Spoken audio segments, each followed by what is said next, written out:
Remue ménage. Remue ménage.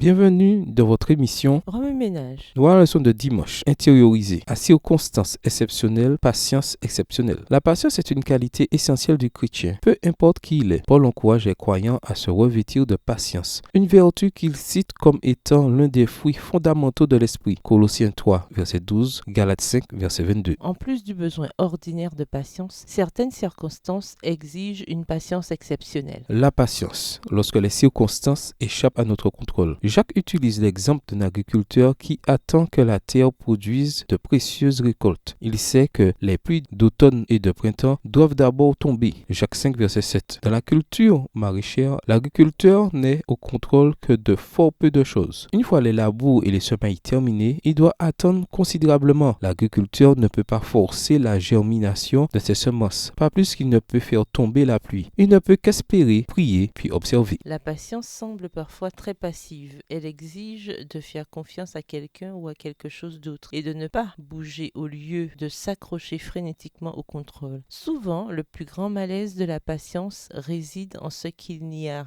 rien d'autre à faire pour celui qui patiente que de patienter. La patience lorsque les gens ne veulent pas changer. Les prophètes d'autrefois sont l'un des meilleurs exemples de patience persistante. Ésaïe et Jérémie, sans parler d'Osée, d'Amos et de bien d'autres encore, n'ont cessé de transmettre les supplications de Dieu envers une nation obstinée. Les analogies avec la vie réelle, les histoires complexes, les métaphores ainsi que les plaidoiries déchirantes des prophètes ne sont pas parvenus à toucher le cœur de son peuple. Malgré tout, il a envoyé d'autres et enfin, il a envoyé son propre fils. La patience a parfois un aspect dévastateur. Elle exige de faire ce que Dieu a demandé, même lorsque les résultats ne se matérialisent pas comme on l'espère. Elle implique d'essayer encore et encore, dans un service et une persistance désintéressée par amour pour quelqu'un d'autre que soi-même. La patience lorsque notre expérience est inexplicable. Job est un livre, un long discours, racontant l'expérience déroutante d'un homme qui aimait Dieu. Bien que les lecteurs bénéficient du contexte supplémentaire des conversations entre Satan et Dieu au sujet de Job, il n'en reste pas moins que ce livre ne répond pas à toutes les questions. D'ailleurs, il est possible que Job n'ait jamais entendu cette partie de son histoire, ou du moins qu'il ne l'ait pas su pendant qu'il traversait les chapitres les plus sombres de sa vie. Et cependant, il est resté fidèle à Dieu. S'il n'a pas caché ses questions et ses peines les plus amères, en revanche, il a refusé d'accepter la théologie erronée de ses amis ou la recommandation de sa femme, à savoir maudire Dieu ou même la suggestion de se taire. La patience est parfois douloureuse. Ce qui est terriblement difficile, c'est de devoir attendre sans savoir pourquoi. Parfois, les réponses arrivent plus tard avec une clarté qui procure un soulagement. Mais d'autres fois, on ne peut les espérer qu'au moment où Dieu fournira toutes les réponses. Les croyants doivent faire preuve de patience envers Dieu, car il peint sur une toile plus grande que ce que l'œil humain peut embrasser. Remue ménage. Revenez à votre texte écrit et étudiez le passage. Encerclez les mots ou expressions ou idées répétées. Soulignez les mots ou expressions qui sont importants et qui signifient quelque chose pour vous. Reliez par une flèche les mots ou expressions aux autres mots ou expressions associés ou connexes. Quels éclairages particuliers vos notes semblent-elles indiquer dans l'ensemble? Mémorisez votre verset préféré tiré de Jacques 5 et versets 7 à 12. Écrivez-le plusieurs fois pour vous le rappeler plus facilement. De laquelle de ces trois situations de patience faites-vous le plus l'expérience? Laquelle vous occasionne le plus de lutte? Pourquoi? Selon vous, pourquoi la patience est-elle une qualité aussi essentielle pour un chrétien? Au revoir. Et à demain si Dieu veut.